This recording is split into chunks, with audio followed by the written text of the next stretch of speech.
Capitão Alberto Neto, seja muito bem-vindo, meu querido. Você prefere... Já estamos ao vivo, já? Já estamos ao vivo. Já estamos ao vivo. Você prefere o celular deitado ou em pé mesmo? Se deitar, eu acho que fica melhor. Vamos tentar? Vou tentar aqui. Melhorou, 100%. Ótimo. Perfeito. Bem-vindo, capitão. Seja muito bem-vindo. Eu que agradeço. Faz tempo que nós não conversamos. Verdade. Estava com saudade de vocês, viu? Coisa Saúde boa, de vocês. Eu sei que seu tempo está curto, principalmente... Sei que vocês fazem parte de uma linda história. Fazem parte de uma história de uma briga democrática em favor dos aposentados, pensionistas de todo o país. E me sinto muito honrado em fazer parte desse grupo. Eu sei que houve algumas discordâncias entre um e outro, que isso é normal, faz parte da democracia. Mas que o nosso objetivo sempre tem que ser o melhor para o nosso país. O que é melhor para o nosso país? Quando é melhor para as pessoas. Quando for bom para todo mundo. Maravilha. Perfeito, capitão. Capitão, eu tinha até pedido a licença para o Milton, para mim falar inicialmente. Tá? Posso, né, Milton? Pode sim, claro. Capitão, a gente está com alguns pleitos, você já tomou conhecimento lá da nossa MP 1006. A primeira coisa que eu quero te dizer é te agradecer pelo trabalho que foi feito pela MP 1006. A gente sabe a força que você teve junto ao presidente para essa MP sair, e cada aposentado aqui sabe da sua luta, do seu trabalho, e tem o reconhecimento pelo trabalho que você fez lá dentro. E a gente reconhece esse trabalho. Só que nesse momento, a gente está novamente precisando de você. E você já tem essa força e já mostrou essa força que você tem, e o aposentado está levantando essa bandeira. Então, assim, tem algumas emendas lá, a gente até definiu aqui, cada um vai falar sobre uma emenda, que estão lá dentro da MP 1006, e que a gente quer tratar contigo. Uma delas, que eu vou tratar agora, é a emenda 48, que trata do 14º. Perfeito. Esse 14º é um pleito que a gente está lutando desde o início da pandemia. A gente já teve essa ideia nasceu daqui, de nós três, e a gente está lutando muito para que esse 14º saia. A gente fez todo um planejamento orçamentário, já passou pela Comissão de Assuntos Econômicos do Senado, já tem o projeto 3657 do senador Paulo Paim, e a gente fez a exemplo censo, digamos assim, seu, que a gente colocou a PL 2017 dentro do MP, a gente fez isso agora com a emenda 48. E a gente sabe a força e a importância que medidas como essa têm para a economia. Exemplo disso que a gente tem é o auxílio emergencial, que inicialmente a gente tinha uma previsão menor, a Câmara e o Senado vieram e propuseram R$500, o próprio presidente, vendo essa necessidade, ampliou para R$600 e pagou o auxílio emergencial. E uma coisa a gente não tem discussão, isso segurou a economia do Brasil. Só que o auxílio, o 14º, está necessário demais nesse momento. Entenda, o 13º do aposentado e pensionista foi a primeira parcela do auxílio emergencial. Sabe por quê? Porque não tinha auxílio emergencial ainda, o governo adiantou esses valores na hora que os filhos tinham perdido o emprego, e os aposentados e pensionistas aportaram esse dinheiro para os filhos. O auxílio emergencial veio depois desse adiantamento. Então, grande parte desses recursos ficaram para socorrer a economia naquele momento. Foi uma ajuda para os aposentados, mas ajudou muito a economia. Só que tanto os aposentados quanto a economia vão ficar carentes agora no final do ano. Pense, o pequeno comércio, o açougue, aquela pequena papelaria que vende os materiais escolares, quem ajuda, na maior parte dos casos, é o aposentado e pensionista que compra os livros para o netinho. Ainda mais nesse momento de pandemia, como que vai começar o início de janeiro?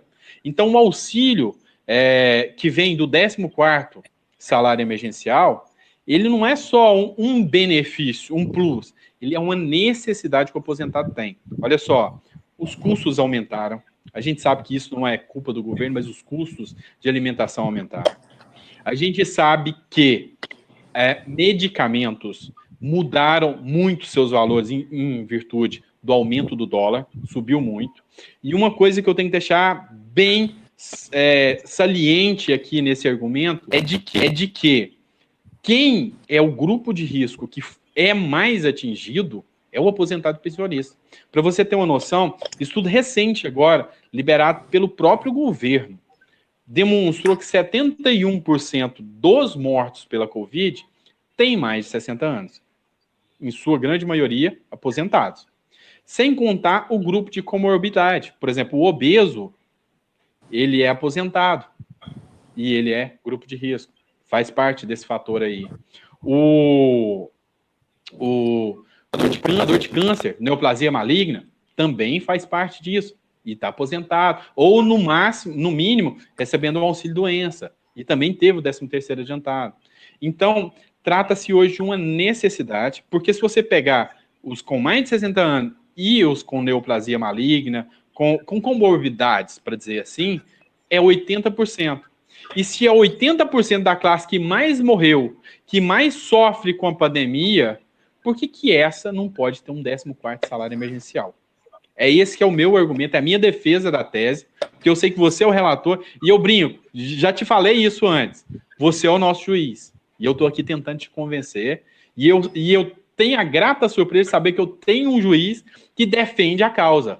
Então, esses são os argumentos. O 14º tem dotação orçamentária. Já passou pela Comissão de Assuntos Econômicos, tá, da CDH, foi feito relatório favorável, e sem esquecer que será um dinheiro injetado direto na veia do município.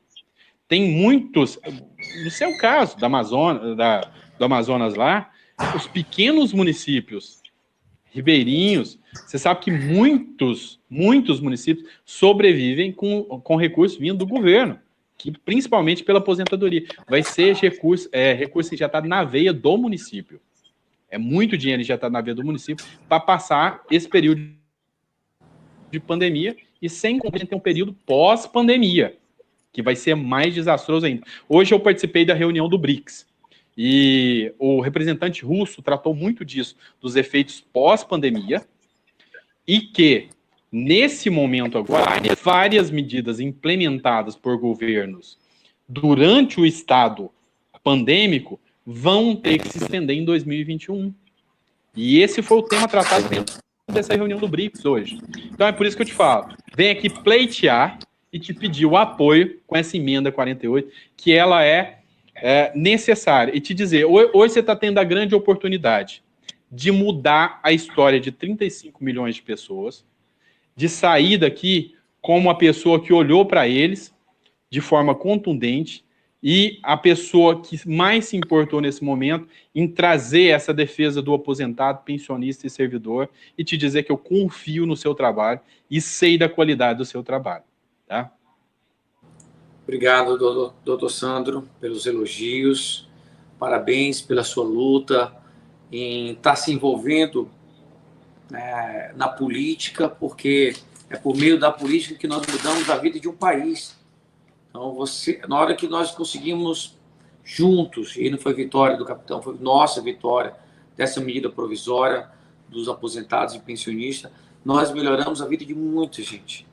Então, você, ao brigar pelo 14º salário para os aposentados e pensionistas, você está mudando a vida das pessoas.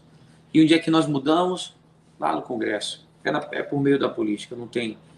E nem precisa ser político, né? Você está provando que, com muita força de vontade e fazendo esse alinhamento com os políticos, e eu sou a prova disso, que estou aqui com vocês na live, como deputado federal.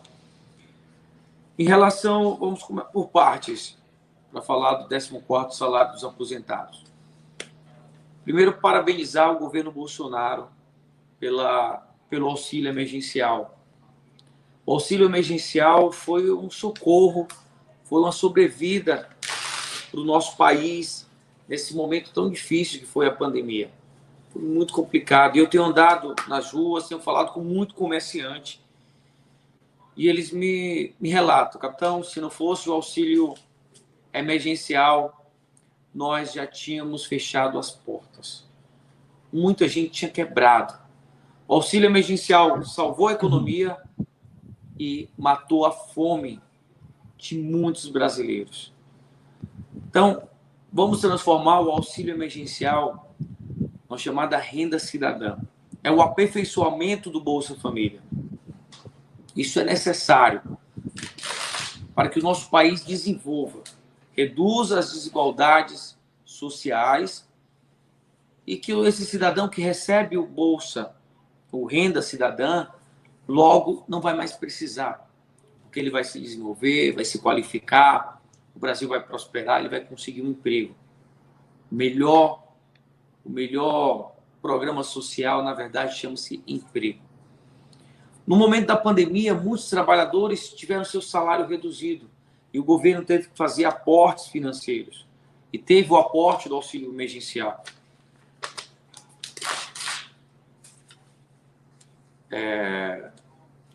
Logo, a questão orçamentária é muito importante nesse.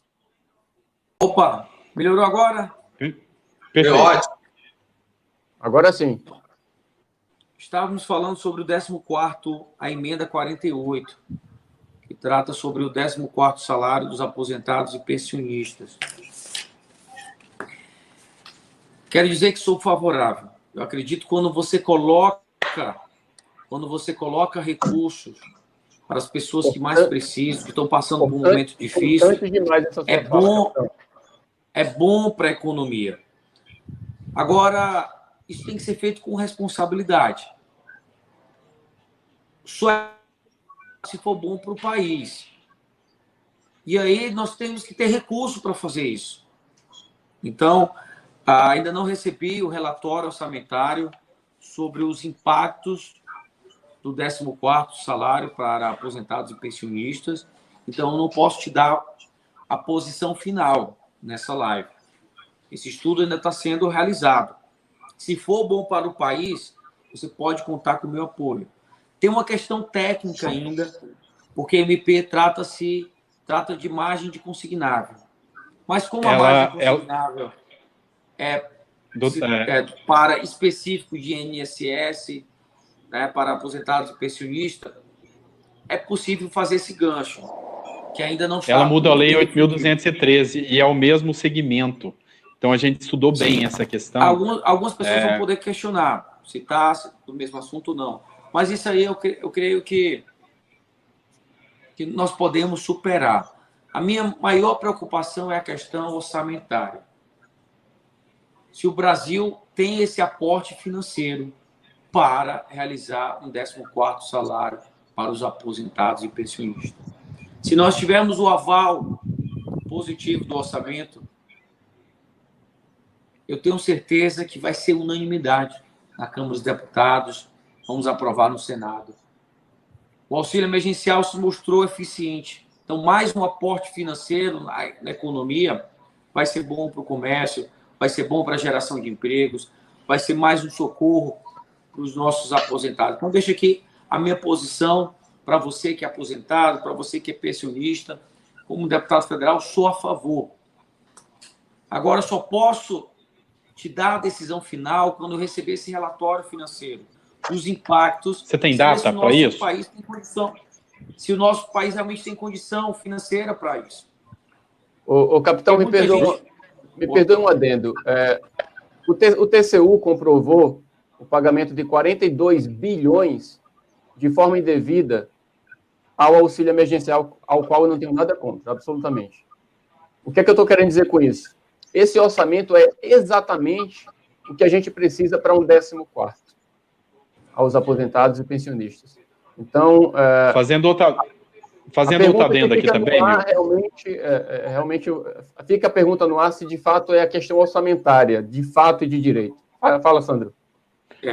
Outra questão que a gente tem que levar em consideração, capitão, é que os ganhos cambiais que o Brasil teve, e isso já foi declarado pelo Paulo Guedes, foram de 529 bilhões de reais. E esses valores, eles estão disponíveis em caixa, tanto que foi declarado que esse recurso seria usado para pagar a dívida externa. Então, é uma prioridade econômica. Mas nesse momento, esse recurso tem em caixa 529 bilhões devidamente apurados, tem relatório do governo federal, só que nesse momento a economia interna precisa de um cuidado maior, principalmente por estarmos tratando de pessoas idosas e pessoas do grupo de risco. Leve em consideração esse dado, que é importantíssimo, nesse relatório, e eu queria ver contigo só a questão de um prazo, porque a gente tem um prazo corrido. Você mesmo viu a necessidade, pela MP 1006 sair, do tempo que tínhamos. A questão é que a gente sabe a burocracia, a gente sabe quanto tempo demorou esse relatório para sair da MP 1006, e agora a gente fica com medo de um prazo muito extremo para essa análise. Nós já temos um relatório da Comissão de Assuntos Econômicos do Senado. Há possibilidade de você prever um prazo, de dar um parecer, porque você está deixando o critério econômico, que é muito importante, como baliza do seu relatório, e isso é importante. Mas eu queria que, se há a possibilidade de você cobrar uma maior celeridade com isso. Eu sei que você está muito atarefado com a questão de toda essa... Eu sei a vida conturbada que você está nesse momento, profissionalmente, você tem os seus afazeres como deputado, você tem a sua luta ali para tentar melhorar Manaus, que a gente sabe, mas assim, ver com mais carinho essa questão para o aposentado ter uma resposta dessa questão econômica, desse entrave que ficou entre o relatório positivo e negativo. Vou cobrar, estou cobrando todos os dias, vocês sabem da minha luta, vocês sabem da minha boa vontade por acreditar e aprender. E essa trajetória do PL 2017 me fez aprender muito sobre os aposentados e pensionistas. Quero dizer que, se for preciso mover céus e terra, nós vamos fazer. Eu só quero um pouco mais de tempo para não dar falsas esperanças, para saber qual para eu trazer um número exato aqui para vocês. Então, se você já tem esse relatório do Senado, eu não tive acesso, ainda não tive acesso, mas de maneira rápida, quiser, doutor Sandro, me passe. Sim. Eu já vou passar direto para o consultor, vou tentar adiantar aqui o mais rápido possível isso. E aí nós vamos fazer outra live para falar só sobre essa questão orçamentária. Lembrar que não é para todos os aposentados do 14º. É para quem precisa. É para quem está precisando. É quem, por exemplo, temos aposentados que têm salários maiores, não tem necessidade. Nós temos que salvar esse momento de pandemia, é quem está precisando de ajuda. Mas, capitão, só um adendo. Em torno de 80% dos salários de aposentados pensionistas é de um salário mínimo. O senhor não acha que acaba separando, já que a pandemia alcançou todo mundo, a gente não acaba separando quem precisa também, diante dessa sua fala? Sim, não, porque nós temos, eu sei que o número é muito baixo, mas temos aposentados que têm bons salários e não tem necessidade disso. Aqui a gente está falando do teto do salário do aposentado do INSS, né, no caso, em torno de R$6 mil, né?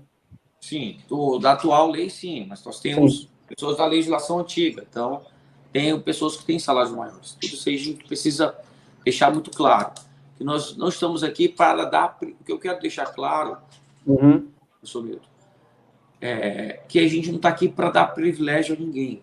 Sim, claro. Nós temos socorrer pessoas, porque o questionamento que nós estamos aqui dentro conversando com aposentados, mas temos muitos desempregados.